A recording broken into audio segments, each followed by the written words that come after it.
스가랴 8장 1절로 23절 말씀 가운데 제가 19절 말씀을 봉독하겠습니다. 만군의 여호와가 이같이 말하노라. 넷째 달의 금식과 다섯째 달의 금식과 일곱째 달의 금식과 열째 달의 금식이 변하여 유다 족속에게 기쁨과 즐거움과 희락의 절기들이 되리니 오직 너희는 진리와 화평을 사랑할지니라. 아멘. 지난주 우리 살펴봤던 7장과 오늘 우리가 살펴보는 8장은요, 이 금식이라는 주제를 통해서 대칭 병행되는 구조를 가지고 있습니다. 여러분 기억하시나요? 7장 시작이 베델 사람들이 찾아와서 금식에 대해서 묻는 그런 장면으로 시작이 되었죠. 이 8장 마지막은요, 열방 사람들이 예루살렘을 방문하게 될 것이다 라고 하는 예언으로 끝이 납니다. 그러니까 처음과 끝이 이렇게 병행되는 거예요. 그리고 7장은 금식에 대한 질문들이 던져지지 않습니까? 그리고 8장은 금식에 대한 응답들이 주어집니다. 아까 우리가 읽었던 말씀이 바로 그것이죠. 그리고 7장은 공의를 실천하는 데 실패했던 옛 조상들의 이야기가 그려지고요. 그리고 8장은 공의를 실현해야 하는 현 세대들의 책임에 대해서 논해지고 있습니다. 그리고 7장은 옛 조상들의 불순종과 하나님의 진노에 대해서 기록이 되었고요. 그리고 8장은 두려워할 필요가 없는 하나님의 진노에 대해서 기록이 되고 있어요. 그리고 이제 제일 중간에 이 대칭 병행 구조는 제일 중요하지 않습니까? 이 남은 백성들의 회복과 받을 축복이 이 제일 중간에서 그려지고 있어요. 그렇습니다. 하나님은요, 심판하시는 하나님이시면서 동시에 구원하시는 하나님이시죠. 책망하시는 하나님이시면서 동시에 위로하시는 하나님이십니다. 그래서 우리 지난 주일에도 지지난주에는 이 다윗에 대해서 책망하는 말씀을 우리가 살펴보았다면 그 다윗의 그 모습을 통해서 우리 자신의 모습을 책망받는 모습을 우리가 지난 주일에 그 말씀에 대해서 나누었다면 우리 지난 주일에는 위로하시는 하나님, 우리를 끝까지 축복하시고 사랑하시는 하나님에 대해서 우리가 말씀을 나누었던 것 아닙니까? 이 성경에서는 이게 계속해서 반복되는 거예요. 심판하시면서 동시에 구원하시는 하나님. 사실 하나님은 심판의 목적을 두지 않으십니다. 하나님은 구원의 목적을 두시죠. 예레미야 29장 11절 말씀에 하나님 이렇게 말씀하십니다. 순서지에는 없어요. 제가 읽어드릴게요. 여호와의 말씀이니라. 너희를 향한 나의 생각을 내가 아나니 평안이 아니요 재앙이 아니니라. 너희에게 미래와 희망을 주는 것이니라. 당시 바벨론 포로로 끌려가는 백성들이 하나님 왜 우리를 이렇게 고통스럽게 만드는가? 하나님께서 왜 우리에게 재앙을 주시는가? 이런 불평 불만을 쏟아내죠. 물론 하나님이 재앙을 내리시는 겁니다. 하나님의 심판의 시간을 주시는 것이죠. 그러나 하나님 본심은 이 과정을 통해서 미래에 희망을 주시기 위함이다 라는 겁니다. 하나님의 방점은 바로 여기에 있습니다. 하나님은요, 예루살렘을 사랑하십니다. 하나님은 언약 백성을 사랑하시는데요, 열렬히 사랑하시죠.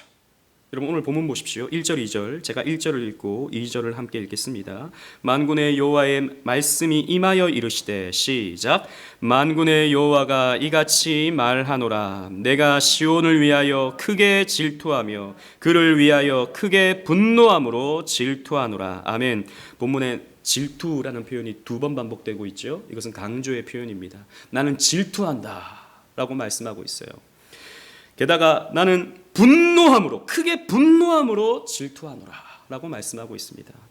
여러분 이 말이 무슨 말이죠? 갑자기 왜 하나님이 질투한다 라고 말씀하고 있습니까? 우상 숭배하는 이스라엘의 모습을 보면서 질투한다는 것이죠. 죄를 사랑하는 이스라엘의 모습을 보면서 질투한다라는 것입니다. 그럼 하나님 왜 질투하십니까? 이스라엘을 사랑하기 때문입니다. 사랑하지 않는다면, 무관심하다면 질투할 필요가 없는 것이죠. 그냥 너 살고 싶은 대로 살아. 사랑하기 때문에 질투하시는 거예요. 그래서 내가 질투한다. 그런 표현이 성경에 많이 나타나고 있죠. 출애굽기 34장 14절에도 너는 다른 신에게 절하지 말라 여호와는 질투라 이름하는 질투의 하나님이라 라고 말씀하고 있습니다. 하나님의 이름이 뭐라고요? 질투다. 열렬히 사랑한다 라는 표현입니다. 열렬히 사랑함의 강조 표현인 것이죠. 이 질투라는 말은. 다르게 표현하면 나는 열렬히 사랑한다 이 말입니다. 새 번역에 이렇게 번역되어 있어요. 새 번역 성경에 오늘 2절 말씀을 나는 시온을 열렬히 사랑한다. 누구라도 시온을 대적하면 용서하지 못할 만큼 나는 시온을 열렬히 사랑한다. 이렇게 새 번역에서는 번역을 하고 있는 것입니다. 그리고 오늘 본문의 이 8장에 계속 반복되는 구절이 있어요. 그게 뭐냐면 여호와가 이같이 말하노라 라고 하는 구절입니다. 나중에 쭉 한번 읽어보시면 이 말씀을 하나님께서 지나치게 말씀 많이 하고 있어요. 2절에도 나타나고요. 3절, 4절, 6절, 7절, 9절, 11절, 14절, 19절, 20절, 23절 총 11번에 걸쳐서 여호와가 이같이 말하노라 라고 말씀하고 있다는 것이죠. 여러분 이게 어떤 의미일까요? 그냥 처음에 한마디 하시면 되잖아요. 내가 말한다 이렇게 하시면 되잖아요. 그런데 말씀 마치자마자 또 하고 그 다음에 또 하고 왜 이렇게 하실까요? 이건 강조의 표현인 것이죠. 그죠? 우리가 쉽게 알 수 있듯이 여호와가 이같이 말한다 라는 말을 이렇게 반복하시는 것은요 이런 의미입니다. 내가 지금 말하니까 잘 들어 이런 의미가 되는 거죠. 집중하고 있지 놓치지 마 잘 들어 이 말입니다. 정말 하나님께서 하시고 싶은 말씀이 오늘 이 8장에 기록되어 있는 거예요. 앞에 내가 징계에 대해서 많은 말을 했지. 앞에서 심판에 대해서 내가 말을 했지. 그런데 그건 내 본심이 아니야. 진짜 내가 너희들에게 하고 싶은 말은 바로 이 말이야 라고 하는 것을 오늘 본문에서 말씀하고 있는 것입니다. 특히 이제 성전을 세워가고 있는 유다 백성들에게 하시는 말씀이죠. 여러분 생각해 보십시오. 성전을 세우기를 시작하고 2년이 지났습니다. 어느 정도 윤곽을 갖추고 있는 그런 상황입니다. 2년 동안 했어요. 여러 방해와 여러 문제와 여러 갈등을 뚫고 2년 동안 했습니다. 얼마나 지쳤겠습니까? 얼마나 힘들었겠습니까? 얼마나 많은 방해 때문에 고통을 받았겠습니까? 여러분 그 에스라서라든지 또 느헤미야서라든지 또 학개서를 이렇게 읽어보면 그들이 겪었던 힘겨움은 말로 다 못하는 거예요. 사실 뭐 자기 시간을 들여서 성전을 짓는 것 아닙니까? 자기 물질을 들여서 성전을 짓는 것 아닙니까? 나 혼자 먹고 살기도 힘든데 또 한 사람이 아니라 여러 사람들이 하다 보면 이래야 된다 저래야 된다 얼마나 또 말이 많았겠습니까? 그런 갈등과 그런 문제 속에서 성전을 지어가고 있었던 상황이죠. 그러니까 눈물과 고통과 아픔 속에서 상처난 사람들에게 하나님이 주신 말씀이에요. 여러분 마찬가지입니다. 우리도 마찬가지예요. 우리가 교회라는 하나님의 성전을 세워가는 것은 쉬운 게 아니에요. 그래서 그 서신서, 신약의 서신서를 읽어보면 바울의 어떤 권면들 이런 거 이렇게 읽어보잖아요. 그러면 교회를 세워간다라고 하는 것이 얼마나 힘든 것인가를 바울의 표현 속에서 많이 우리는 발견할 수 있어요. 진짜 교회를 세워가는 것, 진짜 말씀으로 교회를 세워가는 것은 눈물 없이는 못하는 거죠. 그래서 바울은 뭐라 그럽니까? 죽어야 된다라고 말하는 거예요. 나는 날마다 죽는다라고 말하는 거예요.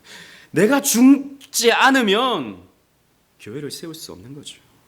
마찬가지입니다. 우리도 교회 때문에 겪게 되는 눈물이 있어요. 그냥 신앙생활하면 뭐 그러지 않아도 돼요. 그런데 교회를 세우려고 하면 진짜 교회를 세우려고 하면 겪게 되는 아픔, 겪게 되는 고통이 우리에게 있는 것입니다.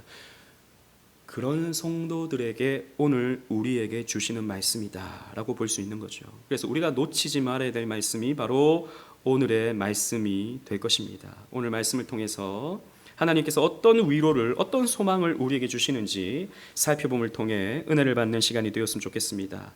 3절 말씀 우리 다 같이 한번 읽도록 하겠습니다. 3절입니다. 시작. 여호와가 이같이 말하노라. 내가 시온에 돌아와 예루살렘 가운데 거하리니 예루살렘은 진리의 성읍이라 일컫겠고 만군의 여호와의 산은 성산이라 일컫게 되리라. 아멘. 하나님께서 내가 예루살렘을 회복시켜 줄 것이다 라고 말씀하고 있어요. 무너진 예루살렘, 그러나 이제 조금씩 회복해 가려고 몸부림치는 예루살렘인데 두려워하지 말고 걱정하지 마라. 내가 예루살렘을 회복시켜 준다. 그 회복의 첫 번째는 뭐냐? 내가 이 예루살렘에 임재해 주겠다. 다시 돌아오겠다라고 하는 말씀입니다. 그래서 예루살렘이 진리의 성읍이 되어지고 여호와의 산, 저 시온산은 거룩한 산이라고 불리게 될 것이다 라고 하나님 말씀하고 있는 거예요. 우리 지난번에도 말씀을 살펴봤지만 에스겔서에 보면 하나님이 성전 문지방을 떠나시는 장면이 그려지고 있지 않습니까? 하나님이 예루살렘을 떠나시는 거예요. 그래서 예루살렘 성전이 무너지고 예루살렘 성벽이 무너지는 겁니다. 하나님이 떠나버리셨기 때문이죠. 그러나 이 떠나셨던 하나님께서 내가 다시 돌아갈 것이다, 내가 완성된 성전 위에 다시 임할 것이다 라고 하는 것을 약속해 주시는 것이죠. 여러분, 예전 모세 때에 성막을 완성한 뒤에 어떻게 됩니까? 여호와의 영광이 성막에 가득 차게 되죠. 빽빽한 구름의 모습으로 여호와의 영광이 임하게 되는 것을 우리는 성경을 통해서 보았습니다. 또 솔로몬이 성전을 완성했을 때 또 마찬가지로 하나님의 영광이 성전에 꽉 차게 되죠. 그랬던 하나님의 영광이 다시 한번 이 예루살렘에 있는 성전에 임하게 될 것이다 라고 하는 소망의 말씀을 주고 계십니다. 그런데 문제는 우리가 이 스가랴 역사 이후로 보면 한 번도 성전이 그렇게 영광스러워진 적이 없어요. 우리가 잘 아는 것처럼 이 수룹바벨 성전은 얼마 지나지 않아서 헬라에 의해서 또다시 무너집니다. 또다시 초토화되어져 버려요. 게다가 이제 나중에 또 헤로드 왕이 이스라엘 사람들의 환심을 사기 위해서 헤롯 성전을 다시 짓죠. 그러나 그 성전도 AD 70년에 또다시 무너지게 됩니다. 여호와의 영광이 임하지 않아요. 어떻게 된 겁니까? 하나님의 약속이 그러면 취소된 것입니까? 하나님의 말씀이 그냥 던져지고 그냥 흐지부지 된 것입니까? 그렇지 않습니다. 이 예언은 그리스도를 통해서 성취되는 거예요. 진짜 성전이신 그리스도. 성전은 하나님이 너희와 함께한다 라고 하는 것을 가시적으로 보여주는 거지 않습니까? 하나님이 우리와 함께 하신다. 임마누엘을 예수님의 성육신을 통해서 성취되는 겁니다. 하나님이 예수님에게 성령을 부어주셔서 하나님의 뜻대로 하나님의 능력으로 예수 그리스도께서는 모든 공생애를 살아가시게 되는 것이죠. 그리고 예수님은요 예루살렘에 입성하시는 겁니다. 예수님이 예루살렘에 입성하심으로, 예수님이 예루살렘에서 십자가 구원을 완성해 주심으로 이 예언은 성취가 되는 겁니다. 그리고 궁극적으로 성취되는 것은 우리가 잘 알듯이 새 예루살렘으로 성취가 되는 것이죠. 우리가 새 예루살렘입니다. 우리가 새 예루살렘. 그래서 새 예루살렘은요 교회를 말하고 있거든요. 완성되는 교회. 이 교회 위에 나중에 새하늘과 새 땅에 건설되어지는 이 새 예루살렘 위에 하나님은 임재해 주시는 것이죠. 그래서 이 말씀은요 1차적으로는 당시 성전을 재건하는 유다 백성들에게 위로를 주시는 말씀이기도 하지만 또 동시에 종말론적인 미래를 그려주는 말씀이다라고 우리가 볼 수 있는 것입니다. 이런 하나님의 임재, 내가 다시 예루살렘에 임재해 주겠다라고 하는 약속의 말씀이 있었고요. 그리고 두 번째로 어떤 것을 회복시켜 주시는가? 생육과 번성의 회복을 말씀해 주십니다. 4절 5절 말씀 함께 읽어볼 텐데요. 제가 4절을 읽고 5절 함께 읽겠습니다. 만군의 여호와가 이같이 말하노라. 예루살렘 길거리에 늙은 남자들과 늙은 여자들이 다시 앉을 것이라. 다 나이가 많음으로 저마다 손에 지팡이를 잡을 것이요. 시작. 그 성읍 거리에 소년과 소녀들이 가득하여 거기에서 뛰놀리라. 아멘. 예루살렘 길거리, 지금은요 예루살렘 길거리에 사람이 없습니다. 왜요? 아직 그 바벨론에서 사람들이 다 돌아오지 않은 그런 상황이었기 때문이에요.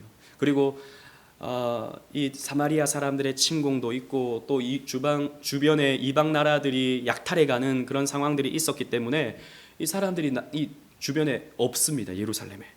그런데 앞으로 남녀노소의 사람들이 예루살렘 길거리에 많아지게 될 것이다 라고 말씀하고 있어요. 거리에 노인들이 많게 될 것이다 라고 말하고 있어요. 여러분 왜 노인이 많지? 이렇게 생각할지 모르겠지만 고대에는 노인들이 흔하지 않았어요. 왜냐하면 수명이 짧았기 때문입니다. 우리나라도 이제 환갑 되면 잔치를 했지 않습니까? 요즘에는 환갑은 그냥 청춘이죠. 청춘. 그냥 날아다니지 않습니까? 환갑 정도는. 근데 옛날에는 환갑만 돼도 오래 살았다라고 해서 잔치를 해줄 정도였다는 것입니다. 길거리에 지팡이를 짚고 있는 노인들이 많다라고 하는 것은 사람들이 장수의 복을 받아서 이렇게 예루살렘 성 이곳저곳에 앉아 있게 될 것이다 라고 하는 축복의 말씀이 되는 거예요. 또 뿐만 아니라 그 예루살렘 성읍에 아이들이, 소년과 소녀들이 가득해서 거기서 막 뛰노는 그런 모습을 보게 될 것이다 라고 말씀하고 있습니다. 아이들이 많은 것은 굉장히 보기가 좋죠.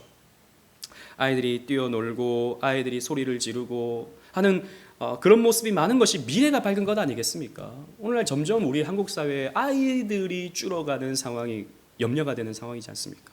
서울에도 보면 강서구에도 폐교되는 학교들이 있어요. 강서구에.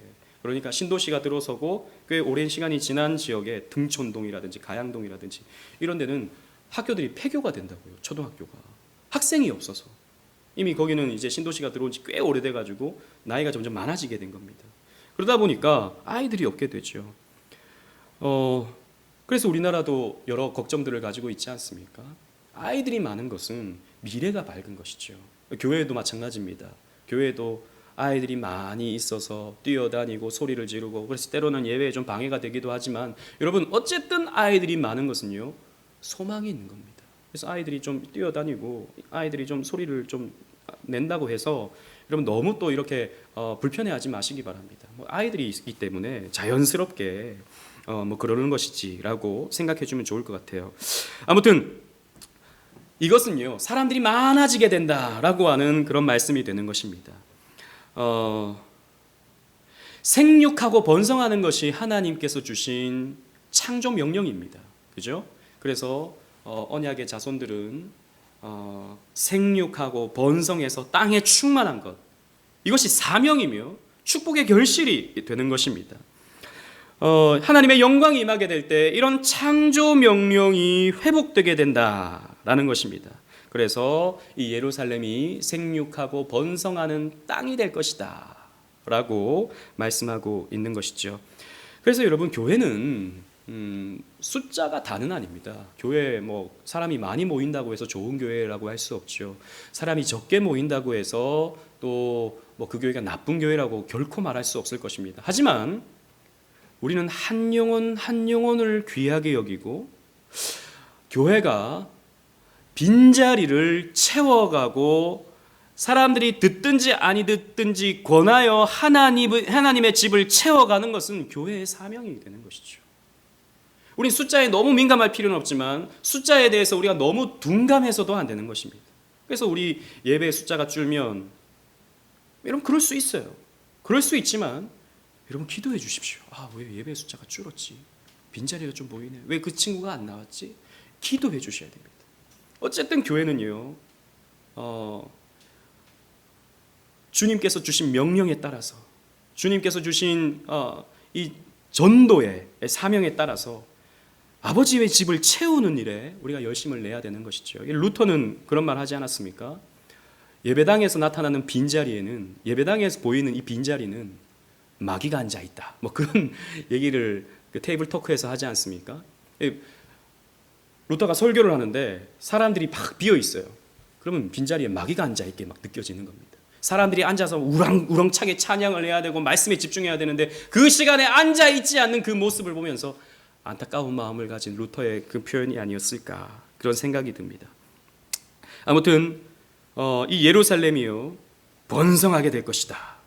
생육하고 번성하게 될 것이다 라고 하는 회복의 약속의 말씀을 주시는 것이죠. 그리고 세 번째로 구원의 회복을 말씀해 주십니다. 6절로 8절 말씀인데요. 제가 6절, 7절 말씀을 읽고 8절은 함께 읽겠습니다. 만군의 여호와가 이같이 말하노라.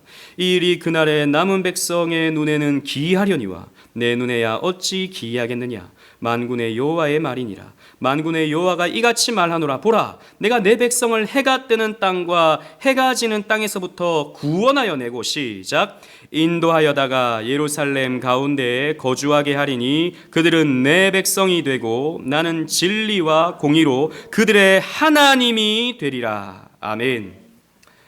기이한 일을 하나님께서 나타내신다라는 거예요. 이건 뭐 여러 가지 의미가 있을 겁니다. 하나님이 기적적인 역사를 나타낼 것이다 라고 하는 그런 말씀도 되겠고요. 이 말씀을 7절 8절과 좀 연결시키면 여러 가지 기이한 일들 가운데 해 뜨는 땅에서부터 해 지는 땅까지 흩어져 있는 택한 백성들을 구원해내겠다라고 하나님께서 말씀하십니다.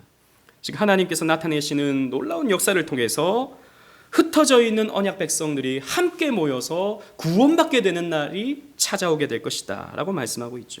여러분 생각해 보십시오. 해 뜨는 땅, 그러니까 예루살렘에서 동쪽, 해는 동쪽에서 뜨니까 해 뜨는 땅은 어디겠습니까?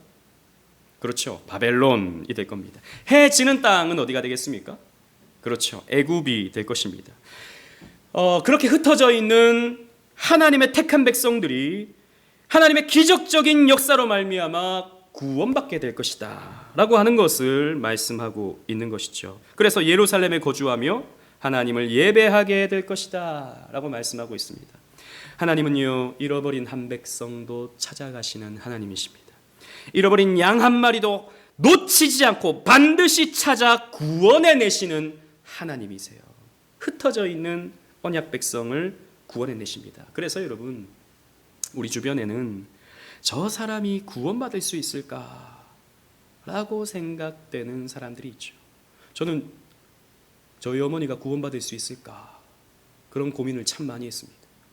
오랜 시간 이제 절에 다니셨으니까 또 연초가 되면 사주팔자 보러 이렇게 점집도 가시고 그러시는 분이셨으니까 제가 교회 가는 걸 그렇게 몹시 싫어하는 분이니까 구원받을 수 있을까?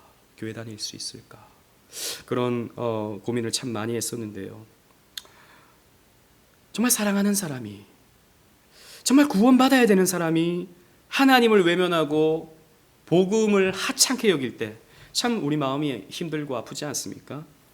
그래서 복음을 전하려고 하다가도 결과가 뻔하게 느껴지니까 그냥 다음에 하자, 이렇게 우리가 그냥 접어둘 때가 참 간혹 있죠. 그러나 여러분, 사람은 못하지만 하나님은 하십니다. 하나님은 당신의 기이한 방법을 통해서, 놀라운 방법을 통해서 어떻게 이런 일이 있을 수 있어? 라고 하는 기이한 방법을 통해서 저 동쪽 끝에 있는 사람이라 할지라도 저 서쪽 끝에 있는 사람이라 할지라도 주님께서 불러 모으실 수 있는 겁니다. 여러분 생각해 보십시오. 믿을 만한 사람이 어디 있습니까? 아무도 없어요.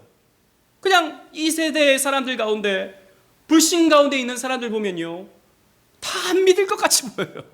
밖에 나가서 전도 한번 해보십시오. 이 사람들이 과연 교회에 나올 수 있을까? 안 될 것 같아요. 안 될 것 같아요. 그런데 놀라운 것은, 그런데 진짜 놀라운 것은 그들 가운데 어떤 특정한 사람은요, 자기가 교회 다니겠다라고 해서 마음을 먹고 교회로 오는 사람들이 있고, 또 여러분 지난주에도 보면 우리 김수현 집사님 따님도 오랜 시간 교회를 외면하고 교회에 대해서 좀 안 좋은 마음을 가지고 그랬지 않습니까? 그럼에도 불구하고 때가 되니까 엄마 나도 교회 가고 싶어, 이런 말을 하게 되는 겁니다. 때가 되니까. 뭐 대단히 전도를 많이 하고 대단히 뭐 어떻게, 물론 기도하셨죠 당연히. 근데 때가 되니까 그렇게 길이 열리는 겁니다. 하나님은요, 기이한 방법을 통해서, 저도 마찬가지입니다. 저희 어머니도 기이한 방법을 통해서 너무나도 쉽게, 아니 어떻게 이렇게 쉽지? 이렇게 생각될 정도로 하나님이 길을 열어주시는 겁니다. 여러분, 그러므로 하나님께 기도하십시오. 기도의 끈을 놓치면 안 됩니다. 기도하십시오. 기이한 일을 보게 해달라고 여러분 기도하십시오. 지금은 여러 곳에 흩어져 있지만 때가 되면 예루살렘에 함께 모일 날이 찾아옵니다. 그때가 될 때까지 열심히 기도하시면서 섬겨 주십시오. 그때 하나님이 뭐라고 말씀하시냐? 그들은 내 백성이 되고 나는 진리와 공의로 그들의 하나님이 되리라 라고 말씀하셨습니다. 여러분, 이 표현, 이 8절에 있는 이 표현은 우리에게 익숙한 표현입니다. 그들은 내 백성이 되고 나는 그들의 하나님이 되리라 라고 하는 이 표현은 어떤 표현입니까? 언약적 표현이죠. 언약적 관계의 표현이죠. 그래서 시내산에서 이스라엘 백성들과 언약을 맺으실 때 너희들은 내 백성이 되고 나는 너희의 하나님이 될 것이다 라고 하나님이 말씀해 주지 않습니까? 이 말은 쉽게 말해서 이거예요. 너희는 내 것이다. 나는 너희의 것이다. 서로가 서로를 소유하는 그런 관계가 되는 것이죠. 마치 부부처럼, 마치 결혼하는 것처럼 이 언약 관계가 회복될 것이다 라고 말씀해 주고 있습니다. 여러분, 이 언약을 믿으십시오. 이 하나님의 회복의 약속을 여러분 믿으십시오. 우리 힘으로 안 됩니다. 우리 힘으로 어찌 하나님의 임재를 불러일으킬 수 있겠습니까? 우리가 어찌 생육하고 번성시킬 수 있습니까? 우리 힘으로. 우리가 어찌 구원을 회복시킬 수 있겠습니까? 우리는 못해요. 우리는 못합니다. 그러나 하나님은 하십니다. 하나님의 때를 우리는 기다려야 되는 것이죠. 그러나 하나님이 이렇게 예루살렘의 회복을 약속하십니다. 그러나 한편으로는 우리의 역할과 책임, 예루살렘의 역할과 책임도 동시에 말씀하세요. 여러분, 앞에서 말씀드린 것처럼 하나님께서 하십니다. 하나님께서 시작하시고 진행하시고 마무리하십니다. 이 모든 구원의 역사는 하나님의 주권적인 역사입니다. 은혜는 일방적이고요, 은혜는 무조건적입니다. 그죠? 그러나 우리가 언제나 성경에서 이 진리를 발견할 수 있듯이 이 은혜로 말미암아 하나님은 당신의 백성들을 변화시키고요, 그들로 하여금 하나님의 사명을 감당케 하십니다. 그래서 하나님은 당신의 주권대로 역사를 이루어 가시는데 인간의 순종과 인간의 기도와 인간의 헌신과 인간의 사명 감당을 통해서 당신의 주권이 이루어지는 과정을 하나님께서 사용하시는 거예요. 그래서 하나님이 회복시켜 주시는구나 라고 가만히 지켜만 보고 있으면 아무 일도 일어나지 않습니다.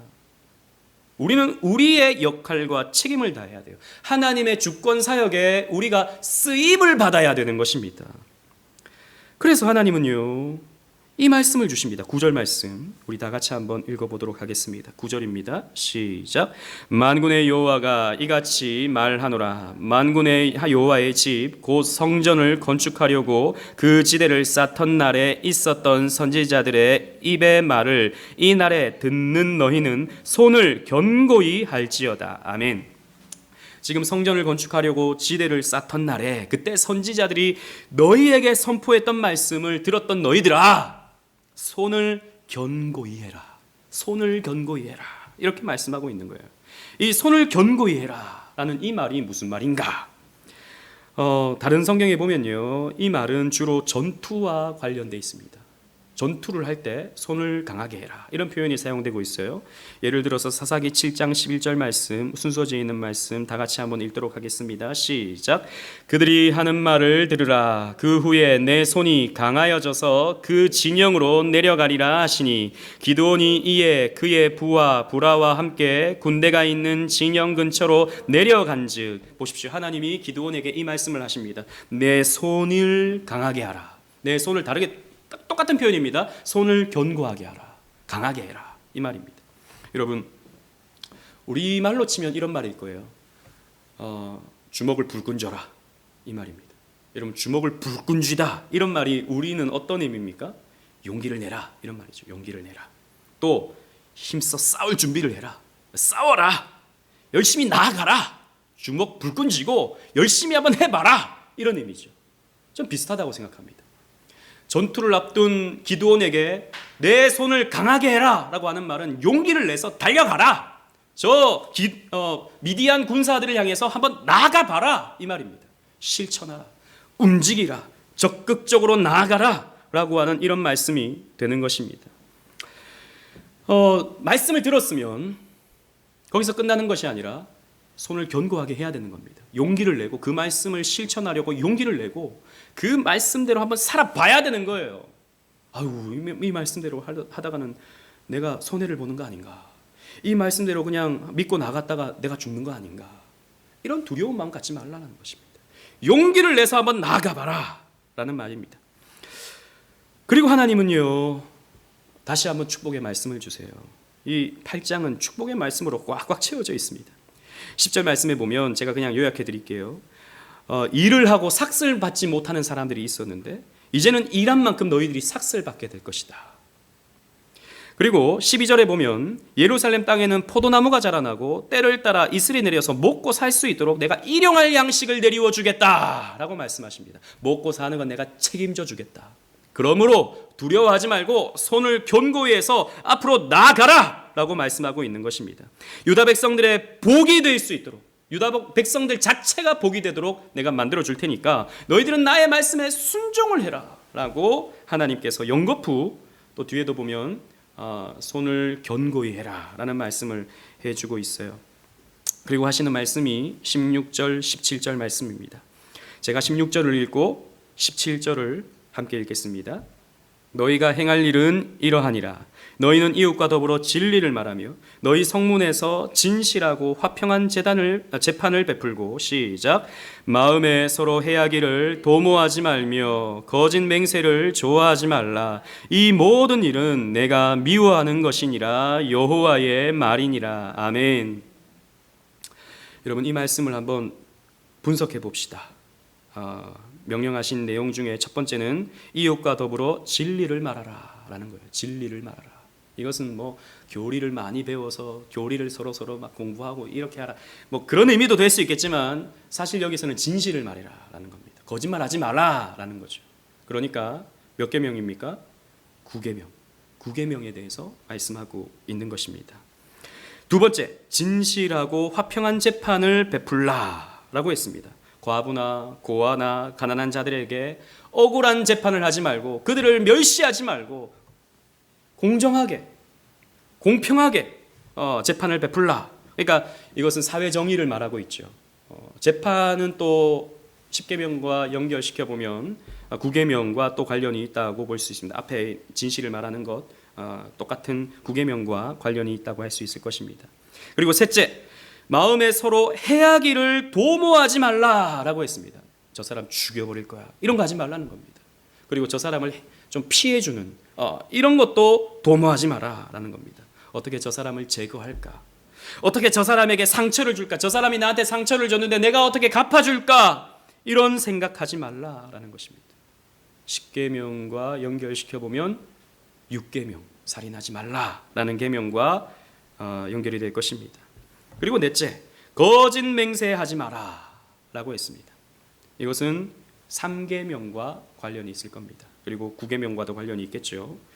여러분, 하나님께서 내가 먹을 것 책임져 줄 테니까, 너희가 살아갈 수 있는 환경을 내가 만들어 줄 테니까, 그리고 너희들이 복이 되도록 만들어 줄 테니까, 이 복이 된다라고 하는 말은 아브라함에게도 주셨던 말씀이죠.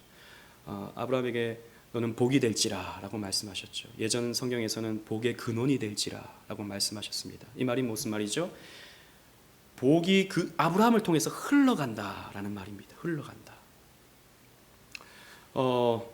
그러므로 이 유다 백성들의 복을 흘려보내주는 그런 민족이 될 것이다 라고 약속하시면서 계명을 지키라 라고 말씀하고 있다는 것입니다. 그렇습니다.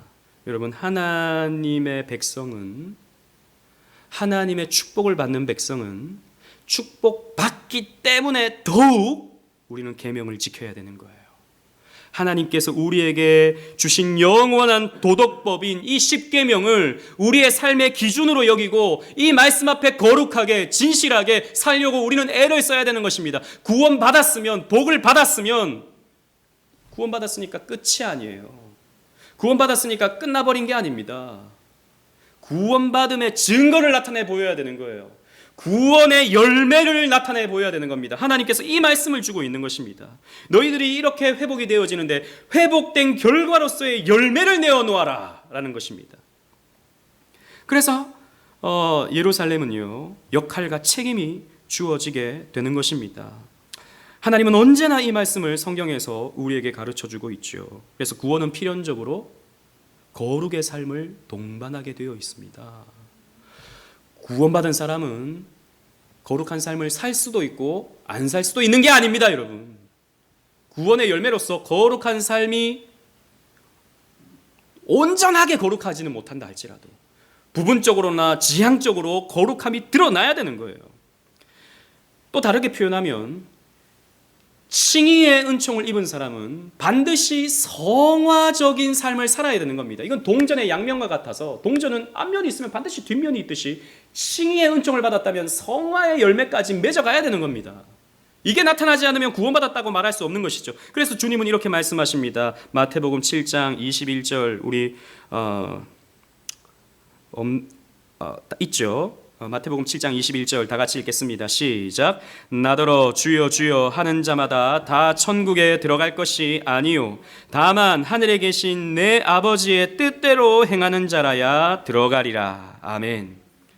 주여 주여 하는 자마다 다 천국에 가는 거 아니다라는 겁니다. 아버지의 뜻대로 행하는 자라야, 성화의 열매를 맺어가는 사람이 천국에 들어간다라는 것입니다. 그래서 그 스가랴 주석을 쓰신 장세훈 교수님이라고 계시는데요. 제가 그 책을 좀 중점적으로 보고 있는데 아주 현실감 있는 예를 드세요. 이 교수님이 한번 잘 들어보십시오. 새벽 기도의 생활을 열심히 하면서도 직장에서는 상사에게 뇌물을 주는 그리스도인이 있다면, 뭐 상사에게 뇌물을 잘 주는지 모르겠지만 아무튼 뇌물을 주는, 새벽 기도는 잘하는데 막 뇌물 줘가지고 막 이렇게 승진하려고 하는 이런 사람, 11조의 헌금을 꼬박꼬박 내면서도 노동자들의 임금을 착취하는 기업가가 있다면, 다른 사람들의 구원을 위해 전도 특공대가 되어 열심히 전도하면서도 정작 믿지 않는 자신의 시어머니를 구박하는 며느리가 있다면, 주일날 대표 기도를 맡아 그리스도인의 사랑과 평화를 위해 기도하면서도 가족들에게 폭력을 행사하는 직분자가 있다면, 그들의 삶의 윤리적 실천에는 관심이 없는 옛 이스라엘 백성들과 다를 바가 없다. 우리 지난주에 살펴봤던 그 옛 이스라엘 백성, 그래서 하나님이 흩어버리셨던 그 옛 이스라엘 백성, 그들과 다를 바가 없다라는 것입니다. 그저 성전만을 외치며 불의를 일삼았던 옛 이스라엘 백성들과 무엇이 다르겠는가? 그래서 우리가 구원을 받으면 우리는 젠틀해져야 됩니다. 우리가 구원받았으면 우리는 좀 더 온유해져야 돼요. 열매가 나타나야 되는 겁니다. 옛 본성이 똑같이 나타난다 생각해 보셔야 돼요. 그래서 우리에게는 열매가 필요한 겁니다. 여러분, 열매를 맺어가야 돼요. 구원은 하나님께서 주권적으로 이루어 가시지만 또 동시에 우리의 역할과 책임이 반드시 필요한 것입니다. 따라오는 것입니다. 그리고 이제 또 마지막으로 예루살렘의 영광이 선포됩니다. 18절 19절 말씀 우리 함께 읽어보도록 하겠습니다. 제가 18절을 읽고 19절을 함께 읽겠습니다. 만군의 여호와의 말씀이 내게 임하여 이르시되, 시작. 만군의 여호와가 이같이 말하노라. 넷째 달의 금식과 다섯째 달의 금식과 일곱째 달의 금식과 열째 달의 금식이 변하여 유다 족속에게 기쁨과 즐거움과 희락의 절기들이 되리니 오직 너희는 진리와 화평을 사랑할지니라. 아멘. 7절에서 베델 사람들이 언제까지 금식해야 되는지 물으러 왔었죠. 그죠? 여기에 대한 하나님의 응답이라고도 할 수 있습니다. 이 베델 사람들은 5월의 금식을 언제까지 해야 되는가라고 물었었는데 하나님은요, 이 대답에서 4월, 7월, 10월의 금식까지도 말씀하고 있어요. 지난주에는 우리 그 5월의 금식과 7월의 금식 이 두 가지를 살펴봤었는데요. 여긴 또 추가적으로 4월의 금식이 있어요. 이 4월의 금식은 뭐냐면 예루살렘 성벽이 1차적으로 붕괴된 것을 애통해야 하는 금식절기입니다. 금식일입니다. 예루살렘 성벽이 무너진 거예요. 그리고 5월, 지난주에 우리가 살펴본 것처럼 5월은 예루살렘 성전이 붕괴된 거예요. 5월 달에. 그래서 그것을 애통해야 하는 금식일이 되는 것이고요. 그리고 7월은 지난주에 우리 살펴봤죠. 총독 그달랴와 백성들의 죽음을 애통해야 하는 그런 금식이고요. 그리고 10월 달은 그 이전에 그 전해에 일어났던 건데 예루살렘이 포위되어서 이제 예루살렘 성 안에 있는 사람들이 나가지 못하는 그런 상황에서 애통해하는 것을 기억하는 그런 금식일이 된 것입니다. 이렇게 4월, 5월, 7월, 10월 네 번의 금식이 있었던 것이죠. 하나님은 이제 이렇게 말씀하십니다. 그렇게 많은 금식들이 있었지만 이제는 그런 금식일들이 기쁨과 즐거움과 희락의 절기들로 바뀌게 될 것이다 라고 하나님 말씀하세요. 얼마나 감사한지. 만약에 이게 계속 이어졌다면 우리 계속 금식 밥 안 먹는 거 얼마나 힘든데요, 그죠? 그런데 하나님께서는요 잔칫날로 바꿔버리시는 겁니다. 여러분, 구약의 절기들은 잔치예요, 잔치. 구약의 절기들은 하나님께 제사한 후에 어떻게 합니까? 그 제사 제물을 함께 가족들이 나누어 먹어요. 이 잔칫날입니다. 그때 한번 고기 먹는 겁니다. 여러분, 고기가 얼마나 귀합니까?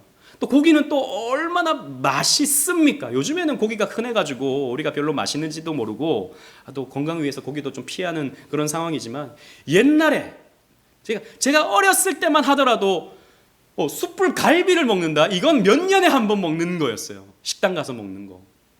기껏 먹으면 어머니가 이제 돼지 주물럭 해주는 그 정도, 뭐 일주일도 아니에요, 한 달에 한 번 정도 먹었지. 우리 세희는 모른다.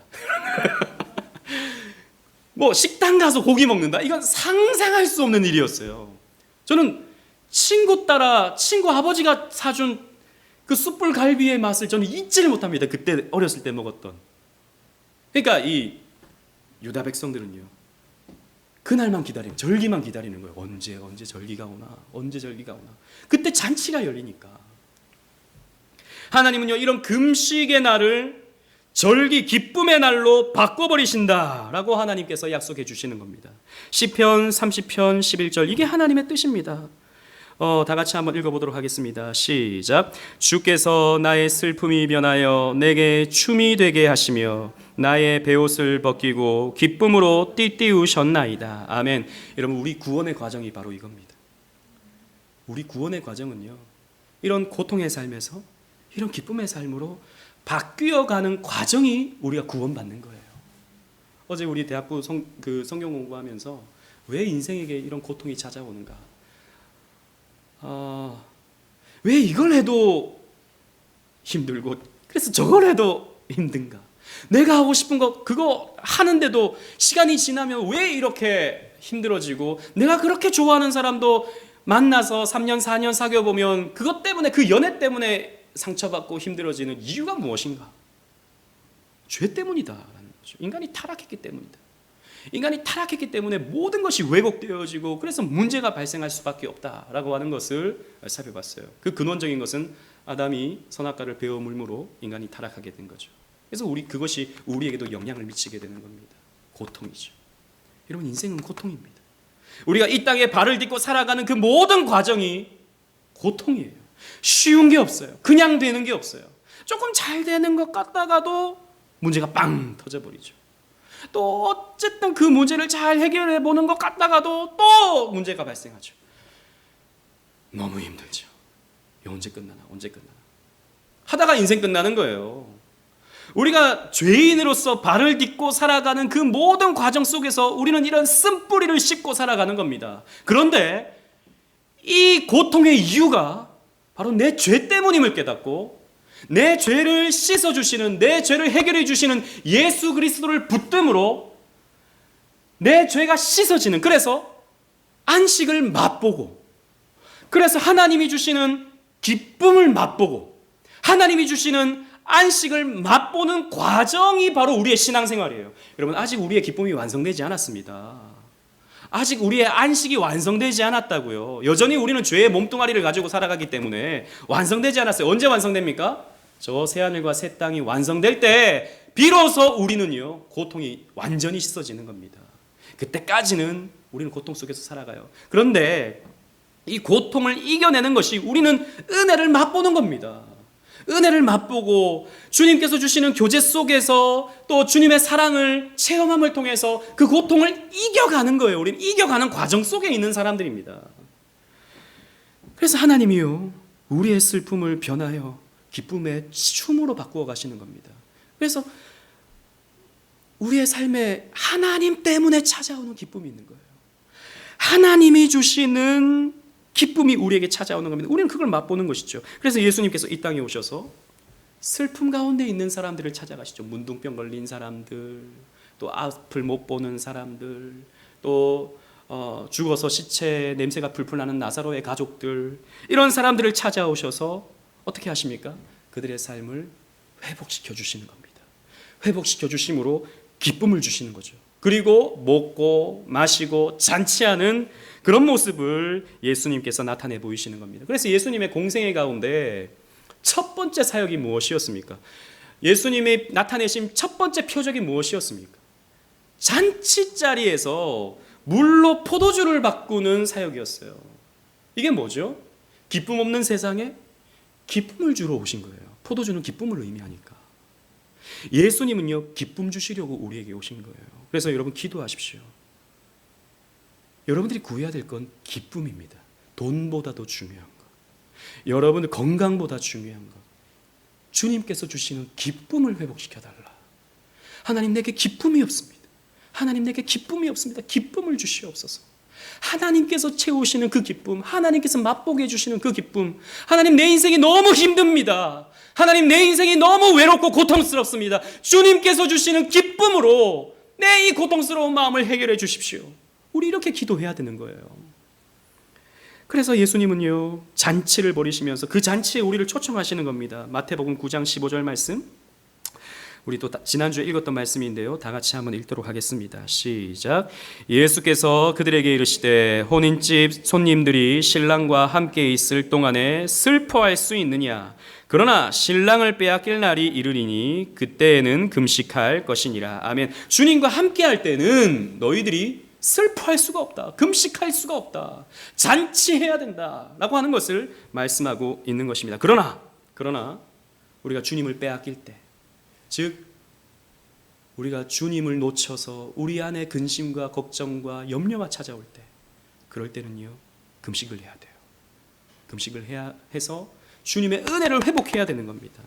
그러나 그것은 앞으로 완성되어지죠. 저 새하늘과 새 땅에서 잔치로서 완성되는 겁니다. 계시록 19장 9절 제가 읽겠습니다. 천사가 내게 말하기를 기록하라. 어린 양의 혼인 잔치에 청함을 받은 자들은 복이 있도다 하고, 또 내게 말하되 이것은 하나님의 참되신 말씀이라 하기로 라고 했습니다. 새하늘과 새 땅이 여러분 무엇으로 그려지고 있습니까? 잔치로 그려지고 있어요. 혼인 잔치입니다. 우리가 예수님과 혼인 잔치를 하는 거예요. 우리가 신부로서 춤을 춰야 돼요. 우리 천국 가서 춤을 연습하세요. 우린 천국 가서 춤을 춥니다.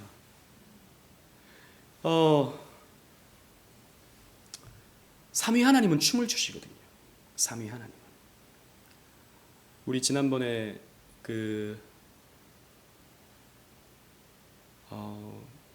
팀 켈러 목사님의 책 하나님을 말하다, 그 책에서 우리 그렇게 한번 살펴본 적이 있었거든요. 삼위 하나님의 그 서로 간의 섬김을 춤이다 라고 이렇게 표현한 초대교회의 신학자도 있고 많은 그런 표현들이 있습니다. 그 춤이다 라고 한 것이요, 참 신비로워요 사실.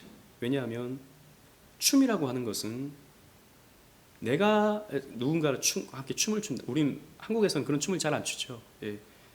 남녀 파트너가 되어서 이렇게, 우리는 뭐 지루박 이런 걸 생각하니까 그런 거 말고 좀 멋진 거, 왈츠 이런 거 있지 않습니까? 이런 거 잘 못 춰가지고 춤을 추려면요, 내가 발을 내밀면 상대방은 발을 뒤로 빼야 되죠. 저 사람이 발을 내밀면 내가 발을 빼야 되는 겁니다. 그래야 춤이 이루어져요. 삼위 하나님의 사역이 딱 그렇습니다. 성부는요, 발을 내밀면 성자는 발을 빼십니다. 성자가 발을 내밀면 성령은 발을 빼시죠. 그렇게 서로 간에 춤을 추시는 겁니다. 우리는 천국 가면 뭐 하는가? 그 춤에 참여하는 거예요. 그 춤에 참여합니다. 강강수월래를 하는지 뭔지는 잘 모르겠지만 함께 춤을 추는 겁니다. 잔치를 벌일 거예요. 여러분 생각해 보십시오. 그것을 상상해 보십시오. 영광스러울 겁니다. 그 잔치에 우리는 참여하게 될 것입니다. 그리고 마지막으로 예루살렘의 영광은요, 열방이 예루살렘으로 몰려드는 영광입니다. 20절 21절은 제가 읽겠습니다. 만군의 여호와가 이와 같이 말하노라. 다시 여러 백성과 많은 성읍의 주민이 올 것이라. 이 성읍 주민이 저 성읍에 가서 이르기를 우리가 속히 가서 만군의 여호와를 찾고 여호와께 은혜를 구하자 하면 나도 가겠노라 하겠으며. 아멘. 보십시오. 유대인들이 이제 우리가 저 성읍에 가서 예루살렘으로 가서 하나님을 예배하겠다라고 하잖아요. 그러면 다른 사람들이 나도 그러하겠다, 나도 가겠다라고 하면서 따라온다라는 것입니다. 많은 성읍, 다른 민족의 사람들이, 다른 백성들이 그렇게 하나님을 섬기겠노라라고 하면서 따라오게 된다라는 것이죠. 이건요, 이때 당시 유대인들이 이 말씀을 들으면 정말 그게 가능할까? 이런 생각을 했을 것 같아요. 왜냐하면 지금 유다는 망했지 않습니까? 나라가 없어요 지금. 기껏 그냥 페르시아 왕이 너희 민족끼리 그냥 너희 고향에서 살아, 지금 이런 상황입니다. 바벨론에 의해서 나라는 완전히 무너졌고요, 지금도 페르시아의 통치를 받는 그런 상황입니다.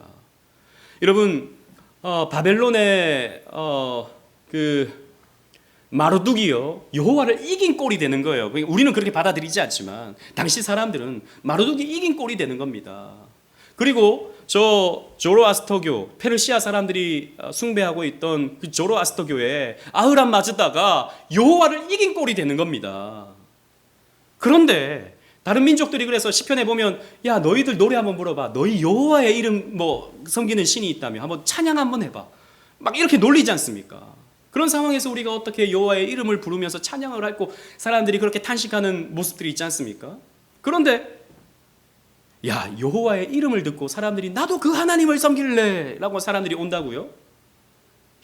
이게 안 되는 일이 되는 것이죠.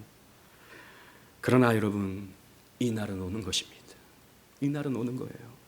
22절 23절, 제가 22절을 읽고 23절을 다 같이 읽겠습니다. 많은 백성과 강대한 나라들이 예루살렘으로 와서 만군의 여호와를 찾고 여호와께 은혜를 구하리라. 시작. 만군의 여호와가 이와 같이 말하노라. 그날에는 말이 다른 이방 백성 10명이 유다 사람 하나의 옷자락을 잡을 것이라. 곧 잡고 말하기를 하나님이 너희와 함께 하심을 들었나니 우리가 너희와 함께 가려 하노라 하리라 하시니라. 아멘. 많은 백성, 강대한 나라들이 여호와를 찾는다는 것입니다. 그래서 유대인 한 사람을 10명이 붙들고 말이 다른 사람들이 자기 나라 말로 우리도 데려가라, 우리도 하나님을 섬기게 해달라라고 애원하는 날이 오게 될 것이다 라고 말씀하고 있는 거예요. 여러분, 이 날이 옵니까? 왔죠. 보십시오. 전 세계의 5대양 6대주에 교회가 없는 곳이 없습니다. 천하열방에서 말이 다른 곳에서 다 각자의 나라 말로, 대한민국은 이 한국말로 지금 수요밤 예배를 올려드리고 있습니다. 대한민국 곳곳에서 지금 이 시간에. 우리가 유대인입니까? 아니잖아요. 우리도 이방인이잖아요. 그런데도 우리가 하나님을 향해서 예배하고 있고 하나님을 찬송하고 있습니다. 어떻게 이런 일이 이루어졌죠? 하나님이 하시는 겁니다. 이 선교의 비전이죠, 사실. 이 구약 사람들은요, 이 말씀을 잘 이해하지 못했어요. 그런 게 올까? 이렇게 생각했을 겁니다. 구원은 자기 유대인들만 받는 거라고 생각했죠. 착각했죠. 그러나 하나님은 그렇지 않았습니다. 온 열방이 주님께로 돌아온다.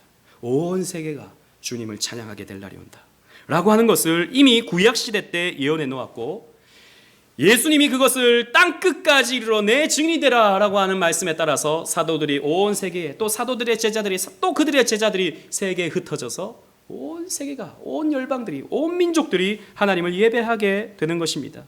이것은 하박국서에서도 예언되고 있는 말씀이죠. 하박국 2장 14절입니다. 다 같이 한번 읽겠습니다. 시작. 이는 물이 바다를 덮음같이 여호와의 영광을 인정하는 것이 세상에 가득함이니라. 아멘. 이런 날이 옵니다. 지금도 세계 곳곳에서 하나님을 반대하고 하나님이 있니 없니 말들이 많지만 여호와의 영광을 인정하는 것이 세계에 가득하게 될 날이 반드시 옵니다. 우리는 그때까지 우리는 복음을 전해야 되는 것이죠. 말씀을 맺겠습니다. 여러분, 하나님의 본심을 보십시오. 내 말을 들으라.